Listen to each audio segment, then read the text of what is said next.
Hi, welcome back. This is Sovereign Sage. Today I just kind of want to talk about a couple of little things that I've been encountering and going through and thinking about.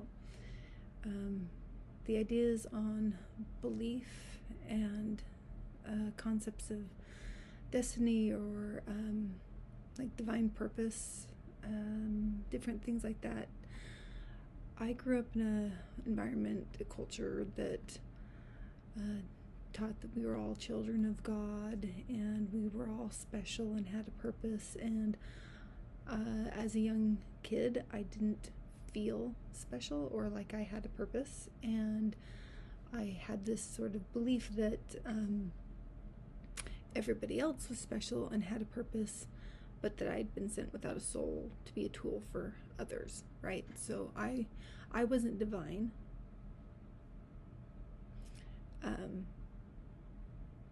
I was an object for others to achieve their divinity. So as those beliefs started to change, my childhood beliefs that I was given, I started to kind of delve into some of the metaphysical, and a lot of it was really encouraging, right? Listening to tarot, so much of it resonated, but I found myself getting in these feedback loops of kind of the same thing that I went through before of, well, you're special, right? There's some gift that you haven't uncovered. There's this purpose to your life, right? Get that. Okay, that's gonna bug me. That makes you different than everybody else. And I'm kind of a very straight. I'm pretty straightforward in a lot of ways. I mean, there's a lot of ways I'm not. I'm a Gemini, so there's going to be times when I'm holding two beliefs, and people are going to be like, "Wait, you said this, and then this, and then this," and I'm like, well, that's because I can believe this and this and this. But okay, that's beside the point. The point is, it was still that there's a specialty about you, and you just have to unlock it, right? And so I was finding it difficult because I'm also pretty honest, and I could get to a point with things and then they wouldn't go any further, right? So I can read tarot. I'm intuitive. I have 3 times seen people. But along this journey, I've constantly questioned myself. And at the same time with that questioning, kept waiting for these promises in this feedback loop of tarot that I've been watching, right? And it became very discouraging when I realized that I wasn't sure what I believed out of those promises, especially when some weren't coming true. And I found myself in a state that I call the broken jar. So if you were to think of your identity as the core of you, okay, so there's my core. It's my identity. It's who I am. But what is it attached to? What is it part of? Well, society gives us these boundaries. These ideals, culture, religion give us a structure that we tend to put our identity into, and it kind of shapes and forms our identity, right? And oftentimes, of course, we're given that jar when we're young, and we're given it by our parents and by those around us. And it deals with the belief system about who we are and why we're here. Okay, right? Now, I got to the point where that jar was shattered. Okay? I not only did not believe the same things that I had been taught as a child, I could not believe them. And in that same feeling of not being capable of believing them, there were other things that I came across that I struggled to believe, because I'm highly aware of the fact that we as a species are the only ones who are capable of believing in a construct. Belief is belief. It doesn't actually have to be true to be believed. So every new spiritual thing that I came across, I have this filter of, what part of it do I believe, what do I not? Where is there truth, where is there not? What part is made up, what part is not? And so when that jar shatters and all I have left is the identity, and there's nothing to contain it, nothing to shape it, at first it was very devastating. And then it became incredibly freeing, because I no longer felt as though I had to live up to a specific standard or specific gift or specific dogma. Even in the spiritual world, there's dogma. Okay? I didn't have to live up to that. It wasn't this waiting for the specialness to arrive. Okay? So I started thinking about how now what I was left with was really just my own body as the container, and using my body and how it feels to understand the truth of something and how it resonates for me, and to be able to rebuild my identity using that, which is what I've been doing.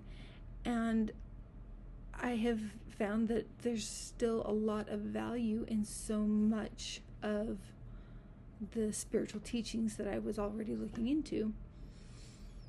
And I found myself in this space where I could approach the idea of spirituality and ritual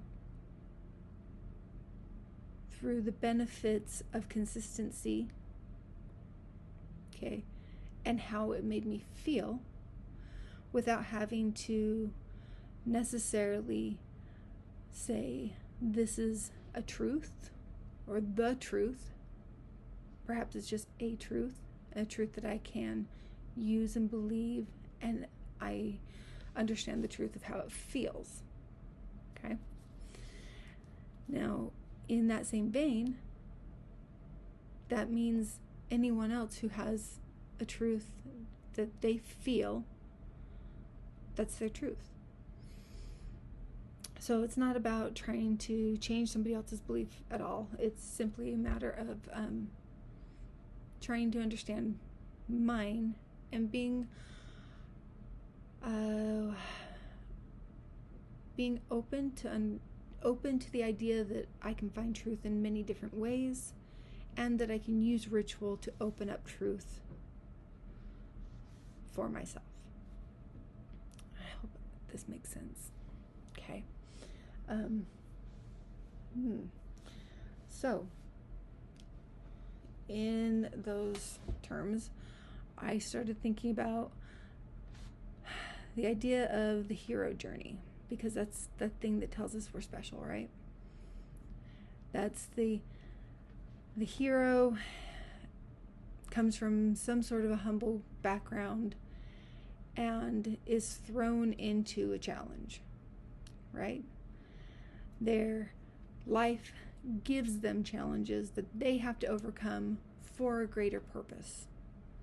And that's a lot of how spiritualism comes across.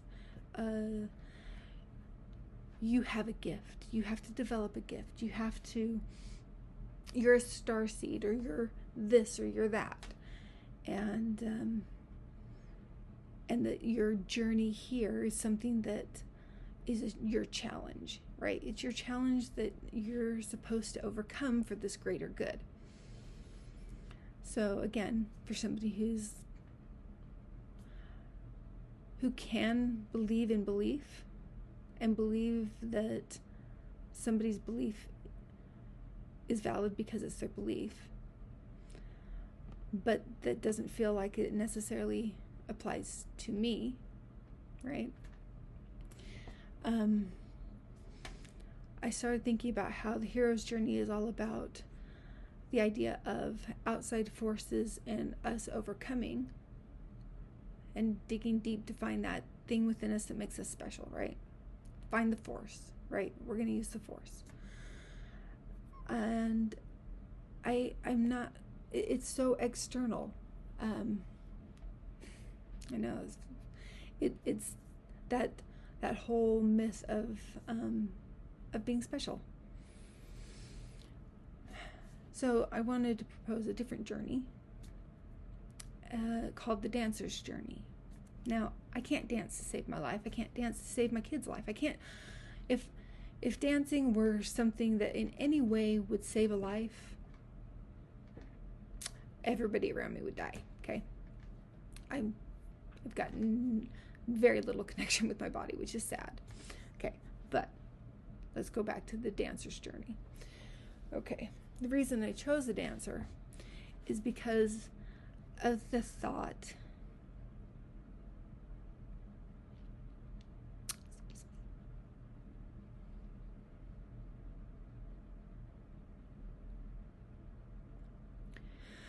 Excuse me. The idea of being in a dance.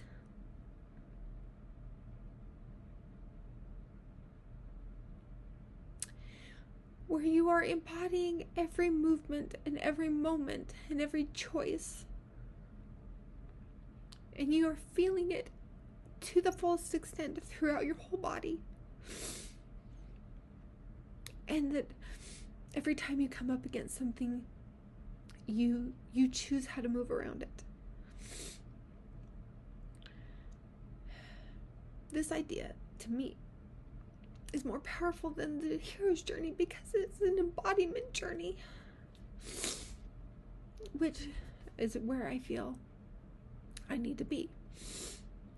So, if I'm looking at life as a dancer who can't dance, how do I encounter, or how do I approach life in such a way that I feel as though I am dancing through it with my whole body, as opposed to just trying to achieve the next step in my goal, next step in my ascension, next step to my divinity. The dancer's journey is the journey. The hero's journey is about the destination. The dancer's journey is about the dance. So I'm going to be shifting my channel toward conversations like this, that deal with some real realities of what it feels like to come up against the void of the void left when we discard everybody else's beliefs that have been placed on us, and how we address it, accept it, and progress, how we move with it. And that's what this channel is going to be about. I was going to pull some cards or do some other things, but I think this is all I need to do today. So, hope that you join me on some of my journey. And if you found this, because I'm not going to be advertising this, this channel is not going to be, ideally, of course, I want it to be something that makes money so that I can work from home and be able to live a life that I want to live. But beyond that, the important part is the dance, the journey. And hopefully this finds other people who have encountered similar challenges that I have, and who, like me, struggle with the concepts of belief. And I don't know, I guess we'll just see where it goes. Anyway, drop a comment. Comments are great, right? All right. Thanks. And I'll see you later.